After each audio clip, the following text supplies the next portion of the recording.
Hey guys, this is Krishna Lohan and welcome back to my channel. दोस्तों, आज हम swan song से, जो कि बीए फोर्थ सेम इंग्लिश का चैप्टर सेकंड है, इसकी हम आज समरी समझेंगे और इसमें इंपॉर्टेंट चीजें क्या रहेंगे, किस तरह का क्वेश्चन है, वो भी मैं आपको साथ साथ बताऊंगी। क्वेश्चन को डीपली समझने के लिए आपको वीडियो में एंड तक बने रहना पड़ेगा, ताकि आप अच्छे से इस कंटेंट को समझो और इसको समरी को अपने एग्जाम में आराम से लिख पाओ, जिससे कि आपके मार्क्स जो हैं बहुत ही इम्प्रूव कर सकते हैं वहाँ पे। तो चलिए दोस्तों, हम इसमें अगर इम्पोर्टेंट क्वेश्चन की बात करें तो समरी के अकॉर्डिंग यहाँ पे explain the theme of alienation and mental torment in the play, ये क्वेश्चन है, बहुत ही ज्यादा जरूरी है। पूरी समरी इसके द्वारा डिस्क्राइब की जा सकती है। दो तरीके से क्वेश्चन मान लीजिए समरी आ जाती है तब भी, और अगर मेंटल एलिनेशन टॉर्मेंट आ जाता है तब भी आपको इस क्वेश्चन को ही आराम से उसमें लिख देना है। तो क्वेश्चन है मिक्सअप 2-3 क्वेश्चंस का। इस लेसन से कोई भी क्वेश्चन आए, अगर आप इसको याद कर लेते हैं तो सारे ही क्वेश्चंस में इस आंसर को आप आराम से लिख सकते हो। Let's start the summary. This story describes the two characters who are suffering from alienation and mental torture. इस जो स्टोरी में है, यह जो कहानी है डिस्क्राइब करती है दो ऐसे कैरेक्टर्स को जो सफर कर रहे हैं from alienation and mental torture, यानी कि मानसिक यातना और दुख से वो या निराशा से। Story revolves around Svietlovidoff. ये कहानी जो है किसके चारों ओर घूमती है? मेन कैरेक्टर जो है इसका स्विज़लोविडोफ, ठीक है। He is 68 year. वह कितने साल का है? यहाँ पे 68 साल का है। He has performed on the stage for 45 years. और उसने यहाँ पर स्टेज पर कितने साल काम किया? कम से कम 45 साल उसने यहाँ पे काम किया, यानी उसका पूरा करियर 45 साल का रहा है, जिसमें उसने थिएटर में एक्टर के रूप में काम किया है। When the play starts, जब यह कहानी शुरू होती है, we find him alone, हम देखते हैं उसे अकेला। In the drunkard condition, यानी कि एक बिल्कुल अच्छी तरीके से पिए हुए, यानी शराबी की हालत में उसको देखते हैं। जब यह प्ले शुरू होता है तब उसे पाते हैं एक बहुत ही धुत नशे में, बोल सकते हो। Today he gave his last performance of his career. आज उसने दी अपने करियर की सबसे लास्ट परफॉर्मेंस, यानी उसके करियर का आज क्या था? सबसे लास्ट परफॉर्मेंस का दिन था। It was a great performance on which audience applaud him. यह एक बहुत ही महान परफॉर्मेंस थी उसके द्वारा, ऑन विच, जिस पर की ऑडियंस ने अपलोड किया, बहुत ही ज्यादा तालियों की गड़गड़ाहट बची या उसकी बहुत ज्यादा ही प्रशंसा हुई। Everyone has left the theatre. अब वहां से हर एक व्यक्ति जो है निकल जाता है, क्योंकि प्ले खत्म हो चुका है। अब अपलोड होने के बाद, बहुत सारी तालियां बजने के बाद जब प्ले खत्म होता है तो सारे के सारे जो दर्शक होते हैं वहां से चले जाते हैं। He went to dressing room and fell asleep. वह ड्रेसिंग रूम में जाता है और क्या करता है? वहां पर जाकर वो सो जाता है। Under the effect of wine, यानी कि उसने वाइन बहुत ज्यादा पी ली होती है, जिसकी वजह से क्या है, वो वहां पर जाकर सो जाता है।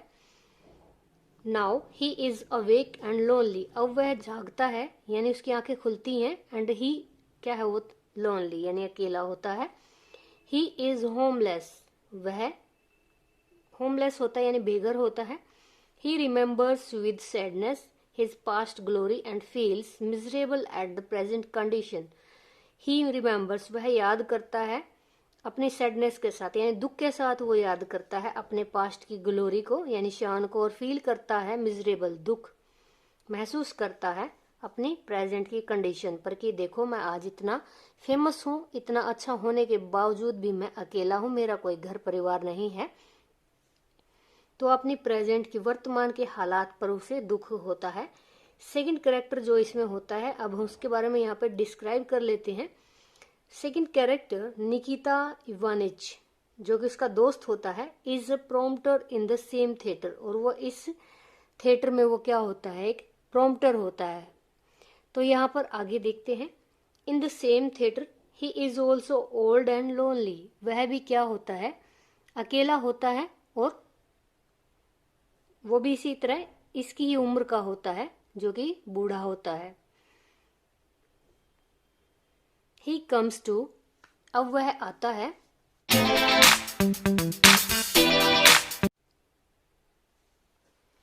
उसके पास आता है उसको कंसोल करने के लिए, यानी कि उसको जो है सिंपैथी देने के लिए, सहानुभूति देने के लिए। ही शोज डीप सिंपैथी फॉर स्विज़लोविडोफ, यानी वो अब उसको गहरी संवेदना प्रकट करता है उसके दुख के प्रति।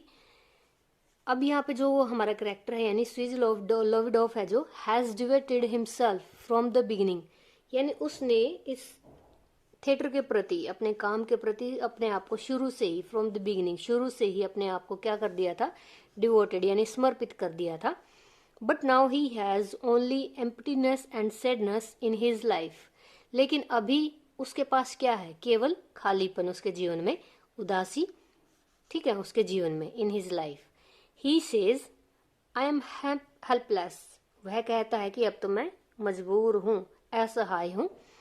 This shows his despair and sadness in his old age, यह दिखाता है, क्या दिखाता है, उसका मजबूर असहाय होना दिखाता है कि अब वो डिस्पेयर यानी कि अपनी उदासी और अपनी सैडनेस ने बुढ़ापे में इन चीजों के साथ वो रहता है, किसके साथ रहता है, अपने उदासी और अपनी निरसता के साथ रहता है। When his acting career was at climax, जब उसका एक्टिंग का करियर जो था वो किस पे, क्लाइमैक्स यानी कि चरम उत्कर्ष पर था, खत्म होने वाला था। A wonderful young rich woman loved him, यानी कि जब बिल्कुल वो टॉपर था, आप बोल सकते हो, बिल्कुल फेमस था अपने थिएटर में, तो वहां पे उसे मिलती है एक अमीर औरत, अमीर जवान औरत मिलती है। ही प्रोपोज्ड हर टू मैरी, अब वो उसको प्रोपोज करता है, यानी प्रोपोज करता है उस औरत को शादी के लिए। But she refused to marry him, लेकिन वो रिफ्यूज कर देती है उससे शादी करने के लिए। क्यों मना कर देती है, अब देखते हैं। शी पुट अ कंडीशन, अब वो रखती है एक कंडीशन, शर्त रखती है, ऑफ लिविंग एक्टिंग, कि वो एक्टिंग को छोड़ दे। कौन छोड़ दे, स्विज़लोविडोफ, तब उसके बाद वो उससे शादी करेगी। क्यों, क्योंकि she could love an actor, वो एक एक्टर से प्यार तो कर सकती है, but don't want to be a wife one actor, यानी वो आपसे शादी तो करेगी लेकिन वो किसी भी एक्टर की वाइफ नहीं बनना चाहती। It was the low profession those day, sorry, it was the low profession those day, तो उन दिनों क्या था, ये प्रोफेशन बहुत ही कम माना जाता था, लो प्रोफेशन माना जाता था एक्टिंग को। The actors and artist were regarded as only entertainers for rich people, उसमें क्या माना जाता, जितने भी एक्टर होते थे या आर्टिस्ट होते थे वो माने जाते थे केवल एंटरटेनर माने जाते थे, मनोरंजन करने वाले, फॉर रिच पीपल, अमीर लोगों के लिए। स्विज़लोविडोफ बिकेम वेरी सैड, अब जो ये था हमारा कैरेक्टर जो है फिल्म का हीरो, नाटक का, वो उदास हो जाता है। ही टॉक्स टू निकिता, वो उससे निकिता से बात करता है, that he is lonely like her, जो वो भी उसकी तरह ही अकेला था। ही हैज नो होम, यानी उसका दोस्त, ये दोनों निकिता और स्विज़लोविडोफ दोनों दोस्त होते हैं, थिएटर में काम ही करते हैं दोनों, तो दोनों के दोनों अकेले होते, दोनों के पास घर नहीं होता है, कोई भी उनकी देखभाल करने के लिए नहीं होता है, जैसे no one to look after him, कोई भी उनकी देखभाल के लिए नहीं होता है। At night he sleeps in the dressing room of the theatre, उसी रात यानी कि जो लास्ट उसका परफॉर्मेंस था उसी रात वो थिएटर में सो रहा होता है।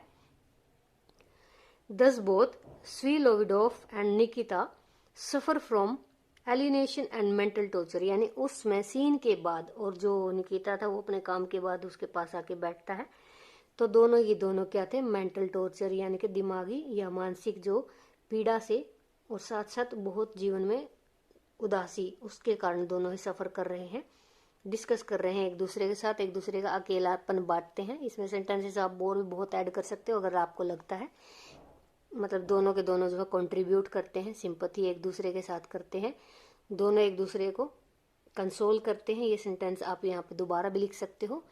दस द जो स्टोरी है इसके बारे में लिख सकते हो, thus the story shows their emptiness in the life.